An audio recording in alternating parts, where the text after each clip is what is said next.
Hello. Hello, my dear. Ano ba? Hello, my dear Sagittarius. Hello, my dear. Welcome back sa ating YouTube channel. My name is RJ. Your tarot card reader at ang gagawin natin ngayon is yung ating daily reading para sa araw ng August 1, 2026.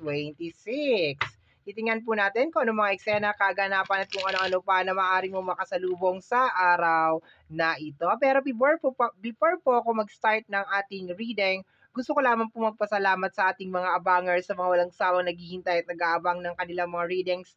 Thank you very much. And gusto ko rin pong pasalamatan yung ating mga bagong subscribers. Hello my dear, welcome po sa ating channel. I hope na mag-enjoy po kayo dito at sana po yung mga readings na ginagawa natin ay nakakatulong po sa inyo or nakakatulong po sa ating lahat. Let's go na tayo my dear. Let me see what is going on today. August 1, 2026.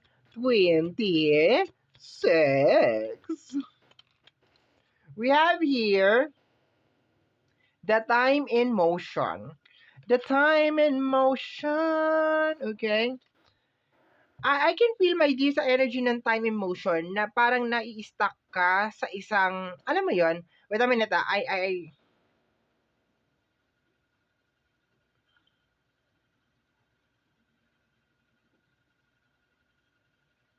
Okay.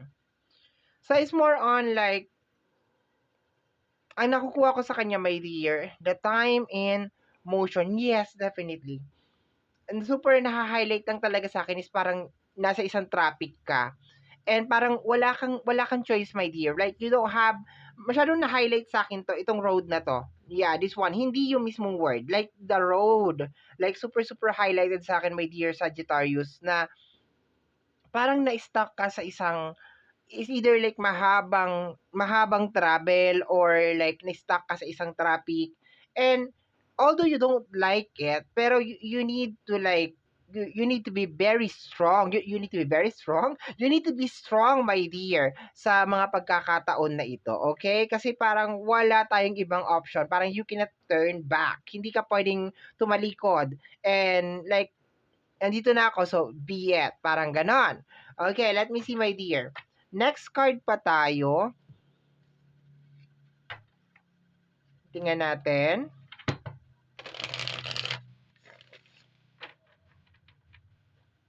Kung meron ka rin gustong mangyari, my dear, ngayong araw na to, napaka-importante talaga nung tiyaga. No, napaka-importante, my dear, na tiyagain mo talaga siya. No? Okay. Wag mo siyang madaliin. Wag mo siyang i-pass forward. Okay. Let me see, my dear. Uy! We have here the energy of energy vampire. I hate this. Like, energy vampire. Probably nasa isang lugar ka, my dear, na nadidrain ka. No, ayoko sabihin, my dear, na as in, literal na meron mga tao like nag-energy vampire sa'yo. Like, ayoko sabihin. Pero probably parang nakaka-drain. Like, totoo naman, nakaka-drain naman talaga. Na-try nyo na ba na magbiyahe? 'Di ba? Yung, kahit nga lang dito lang, papunta lang sa city namin. Sa city na, ikaw may-ari? Dito lang sa city, no? Pag pauwi na dito, pagod, no? Talagang nakaka-drain. I think sa akin lang, share ko lang ha, pagdating sa mga pagta-travel or pupunta-punta sa ibang mga, I think it's the different energy na nasasagap ko, kaya ako nadidrain. Parang gano'n, na nakakapagod siya na energy, gano'n. Anyway, bakit ako na naman? Sa reading mo to eh. Draining, nakaka-drain. Like, ayaw mo yung process, ayaw mo kung ano 'tong nangyayari. Pero kagaya ng sinabi ko sa'yo, my dear, you need to embrace it, 'di ba? Proseso. Okay, tingnan natin, my dear. Mamaya sisilip tayo sa LOVE, love. Bakit? What's wrong with you? Meron siyang linya.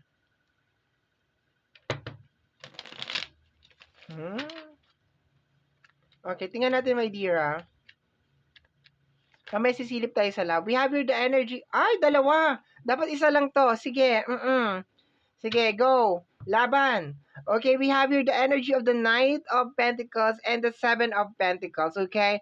Ano sabi ko kanina, kung meron kang mga ine-expect, my dear, habaan mo talaga yung pasensya mo, my dear. Like, tingnan mo siya, oh.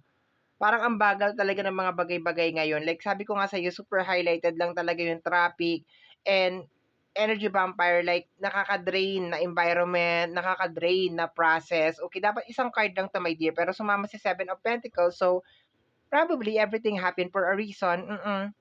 So, yan. And ang night kasi mabagal talaga yan siya. Actually, sa night, my dear, hati yan.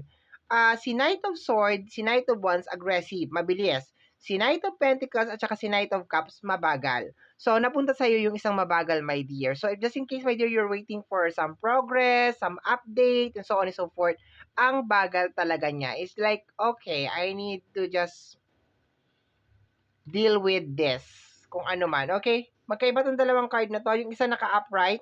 And guess what? May Nine of Swords sa ilalim. Probably stressful. Like, eto naman, my dear, naka-reverse to. Okay? So, kuha tayo ng reversal. Kumusta naman po kayo dyan? I hope that you are doing okay and doing fine. Ayan. Tingnan natin.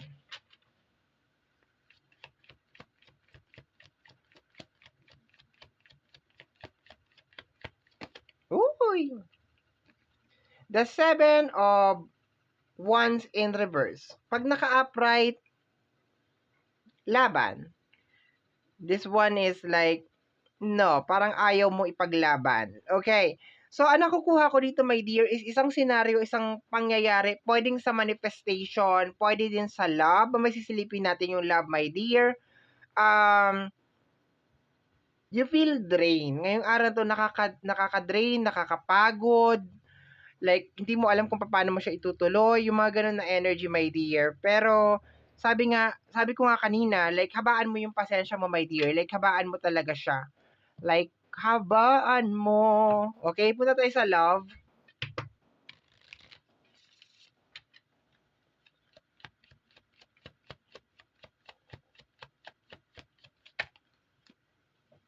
We have here, this connection bores me to death. This connection bores me to death. I need something more exciting.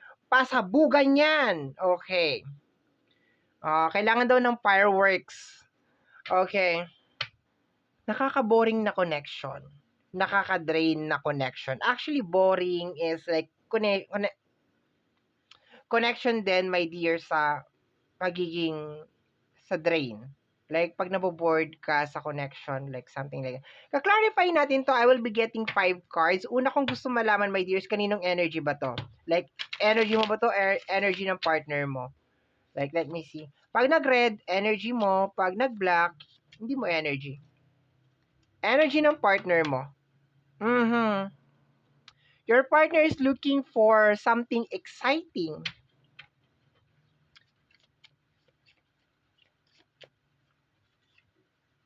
Maybe you're dealing with water sign, Cancer, Scorpio, and Pisces over here with the King of Hearts.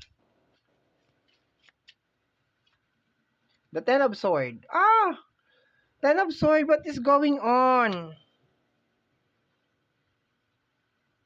Ang Ten of Swords is nakadapa siya, maraming sword sa likod. So, I can feel na parang may burnout na nangyayari, my dear, sa partner mo. Something like that. Like, nakaka-burn out and parang naghahanap siya ng something na very, very, I see. Kung may energy vampire over there, so ibig sabihin, your partner is getting your energy. Kasi nga,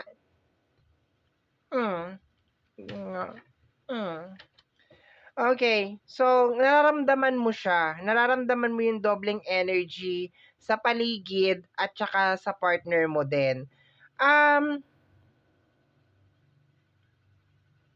Medyo emotional lang siguro yung partner mo as of this moment. Like, parang gusto niya ng fireworks. Gusto niya ng change, gusto niya ng something na exciting, something na alam mo yung kakaiba, like mga gano'n, okay?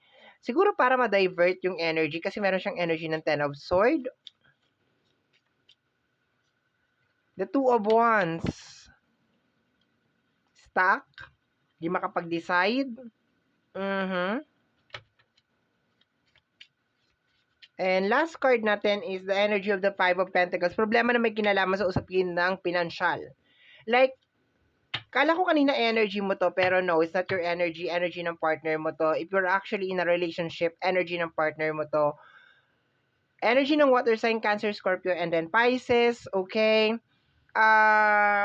Napapagod siya. Like, gusto niya ng something new, something fresh, naboboard siya, my dear, sa connection. Pakiramdam niya stuck, problema na may kinalaman sa usapin ng pinansyal, apektado ka, nararamdaman mo yung energy niya, sa'yo siya kumukuha ng energy, honestly, no? And ang malupit pa nito, there's a possibility, my dear, na yung mga tao din sa paligid mo is like, nag-energy vampire din sa'yo, parang ganon. So, talaga nakaka-drain talaga tong araw na ito, my dear. So, ang issue sa loob ng relationship is yung pagiging bored, okay? To the point na parang, 'di ba sabi ko stuck sa traffic over here. So, I think baka need to add some spice sa loob ng relationship, konting toppings, konting icing or something, okay? And sa usapin ng manifestation, my dear, is just more on parang, actually, pag sinabi kong manifestation, hindi ko na siya, my dear, kino-close lang sa area lang ng pera. Hindi ko na siya kino-close, my dear, sa area lang ng pera. Pwede siya pag mina-manifest mo na, ay sana maging okay kami ng partner ko, something like that. And ngayon, August 1, 2026, medyo parang dun ako sa moment na parang, ay, parang hindi na kayo magiging okay. Parang ganon, no? And at the same time, you are getting drained, my dear, because of your partner is getting energy from you. Ibig sabihin, parang napakataas ng expectation, something like that. And probably a very, very toxic din na connection. Like something like, yeah, yung nakukuha niya na tension sa labas, dinadala niya sa loob ng tahanan. So therefore, yeah, 'di ba? Gaboom. Dapat ang problema sa labas is sa labas lang, ang problema sa bahay lang. Ang problema kasi, my dear, absorb mo talaga lahat. Dala mo talaga lahat, okay? So if you are if you are not in a relationship naman, my dear, wag masyadong mag-assume, ha. So dito ka lang makaka-resonate, my dear, na parang napapagod ka and people are just draining you today, nade-drain ka sa energy ng mga tao, okay, nandun ka sa moment na parang naiinip ka sa mga manifestation mo and you feel like giving up sa mga manifestation mo. Sa loob ng relationship, my dear, your partner is like out of order, okay? Naghahanap siya ng something na bago, something is spark, fireworks, explosion, icing, sa loob ng relationship, so on and so forth, okay? So, more, ano din, drain sa paulit-ulit na sitwasyon, obligation, usapin ng pinansyal, parang ganon. And nararamdaman mo rin yun, okay? So, my dear, yan po nasagap natin na message energy para sa araw na ito, August 1, 2026. Kagaya po na lagi ko nga nasasambit or lagi kong sinasabi, ang tanging hiling at dasal ko lamang po sa ating buong may kapal na mga readings na ginagawa ko ay nakakatulong po sana. Paano? Nakakatulong po sana sa ating lahat. Maraming salamat po. Thank you, my dear. Bye-bye!